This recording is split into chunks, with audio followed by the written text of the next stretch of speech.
তুমি এটা কি পরছো? কেন মা শাড়ি পরেছি? তোমার বাপ মাকে কোনো শিক্ষা দেয় নাই? হ্যাঁ, খুলো শাড়ি পরে। বৌমা, তোমার কখন বলছি চা নিয়ে আসতে? তাড়াতাড়ি চা নিয়ে এসো। একটা কাজ দিলে তো ভালো মতো করতে পারতো।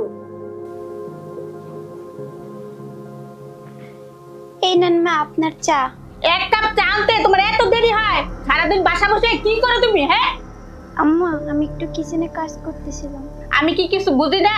এগুলা কাজ না করার বাহানা। তুমি এসব কি করছো? আম্মা, আমি তো শাড়ি পরতে পারি না, এই জন্য 3 পিস পরছি। আর আমি 3 পিসে কমফর্ট ফিল করি। আমরা মনে হয় শাড়ি পরি না, তোমাকে শাড়ি পরে চলতে হবে। তুমি এই বাড়ির বউ, রংনম চলবে না। ঠিক আছে আম্মা, আমি এখন থেকে চেষ্টা করব। কি হলো, দাঁড়িয়ে আছো কেন? যাও রান্না করো। ঠিক আছে মা।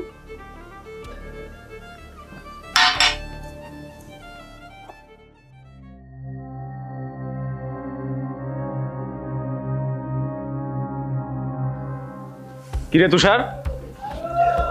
হ্যাঁ ভাইয়া। তুই এখানে কি করিস? এই তো ভাইয়া, কিছু না, দাঁড়িয়ে আছি। কিছু বলবা? তুই নাকি শফি আঙ্কেলের কাছ থেকে 2 লাখ টাকা নিছিস? 2 লক্ষ টাকা? একদম মিছে কথা ভাইয়া, আমি কারো কাছ থেকে টাকা পয়সা ধার নেই নাই। তুষার, মিথ্যে কথা বলবি না। তোকে কিন্তু আমি হাড়ে হাড়ে চিনি। আচ্ছা তুই কি চাস সেটা বলতো? তুই কি এই মহল্লায় আমাকে ভালোভাবে থাকতে দিবি না? কেন, আমি কি তোমাকে এই মহল্লে থাকতে না করছি? থাকো তুমি তোমার মতো। কিভাবে থাকবো? মহল্লায় থাকার মতো পরিস্থিতি রেখেছিস, যার তার কাছ থেকে টাকা পয়সা নিচ্ছিস। আচ্ছা 2 দিন পরে যে আমার বাসার সামনে এসে দাঁড়াবে, তখন সেই টাকা পয়সা আমি কিভাবে দেবো? তোমার যদি এতই চিন্তা হয় তাহলে আমাকে ব্যবসার জন্য টাকা দাও, আমি টাকা দিয়ে ব্যবসা করি। তাহলে তো মানুষের দাঁড়াতে আমি টাকা পয়সা চাই না। টাকা? আর কত টাকা দিব তোকে? সরকারি চাকরির জন্য কতগুলা টাকা দিলাম তোকে, সেই টাকাগুলো বন্ধু বান্ধব নিয়ে ফুর্তি ফার্তি করে শেষ করলি। আচ্ছা তুই কি জানিস একটা টাকা ইনকাম করার জন্য কতটা পরিশ্রম করতে হয়? তুই জানবি কেমনে? তোর তো ফুটো করে ইনকাম করার মুরত নেই।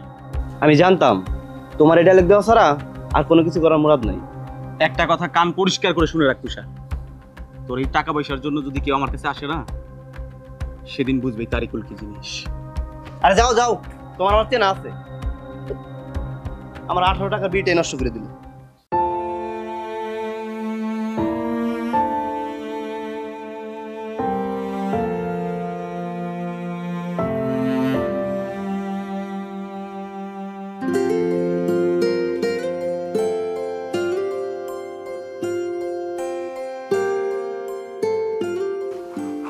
কি ব্যাপার, মন মরা হয়ে বসে আছো? কিছু হয়েছে? না, কিছু হয়নি। তাহলে মুড অফ করে বসে আছো কেন? এমনি। এমনি? শোনো আপু, আমি তোমাকে অনেক ভালো করে চিনি। তুমি হাসি খুশি অনেক লক্ষ্মী একটা মেয়ে। আচ্ছা কি হয়েছে তুমি আমাকে বলো তো?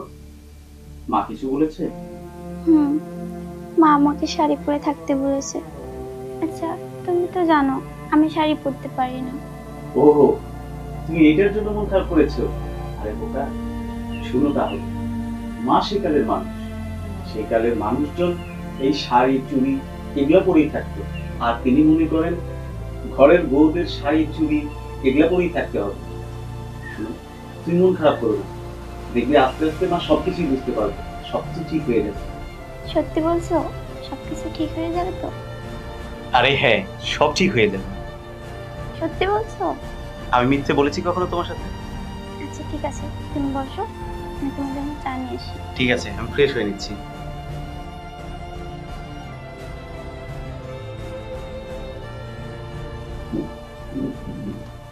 মা দেখেন তো আমাকে কেমন লাগছে।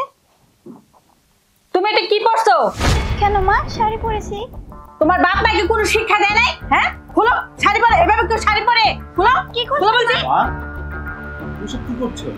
দেখ তোর বউয়ের কাণ্ড।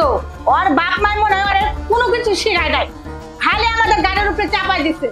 মা, এটা তুমি কেমন কথা বললে? তুমি জানো না এই পৃথিবী তোর বাবা মা কেউ নাই, ও একজন এতিম মেয়ে। আচ্ছা মা, তুমি যে এই যে ওর সাথে খারাপ ব্যবহারগুলো করছো, ও যদি তোমার মেয়ে হতো তাহলে কি তুমি ওর সাথে এমন ব্যবহার করতে পারতে? মা আমার তো কেউ নাই, এই দুনিয়াতে আমার বাবা মা কেউ নাই। এই বাড়িতে যেদিন প্রথম এসেছি আপনাকে আমি আমার মায়ের স্থানটা দিয়ে দিছি। দেখছো মা, ও ও তোমার মায়ের স্থান ঠিকই দিছে, কিন্তু তুমি ওর মেয়ের স্থান দিতে পারো নাই। হ বাবা, তুই ঠিকই কইছস। আমার যদি মেয়ে তো, তাহলে তো আমি ওর সাথে এরকম কাজ কখনো করতে পারতাম না। মা, আমি বুঝতে পারিনি, আমার ভুল হয়ে গেছে। ছি ছি মা, এ আপনি কি বলছেন? মেয়ের কাছে কখনো মা মাপ চাইতে পারে? আজ থেকে আমার 2 ছেলে আর 1 মেয়ে।